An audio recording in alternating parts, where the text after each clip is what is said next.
अस्सलामु अलैकुम dear friends. अभी हम चंद इंपॉर्टेंट सेंटेंसेस जो हैं वो जर्मन लैंग्वेज में पढ़ेंगे और इसका तर्जुमा आपके लिए उर्दू में और इंग्लिश में किया जाएगा ताकि जो दोस्त इंग्लिश भी साथ सीखना चाहे तो वो भी सीख सकते हैं। ठीक है, पहला जुमला है I am in love with you.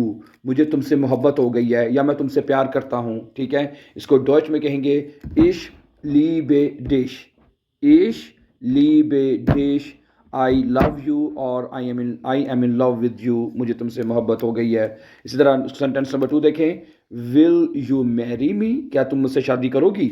हैं, विल यू मैरी मी, क्या तुम मुझसे शादी करोगी। इसको हम डॉच में कहेंगे विल्स्ट दू मिश हाइराटन। विल्स्ट दू मिश हाइराटन, क्या तुम मुझसे शादी करोगी।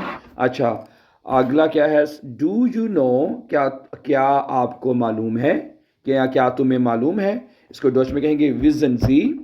विजन जी, क्या आपको मालूम है। इसी तरह सेंटेंस नंबर 4 देखें, व्हाट इज द रीजन, क्या वजह है, क्या वजह है। इसको डच में कहेंगे वस इस्ट देयर ग्रुंड। वस इस्ट देयर ग्रुंड, कि भाई क्या वजह है। नंबर 5 सेंटेंस देखें, व्हाट डिड यू से, क्या कहा तुमने। व्हाट डिड यू से, इसको हम डच में कहेंगे वस हास्ट दू गेजाक्ट। वस हास्ट दू गेजाक्ट, Was hast du gesagt?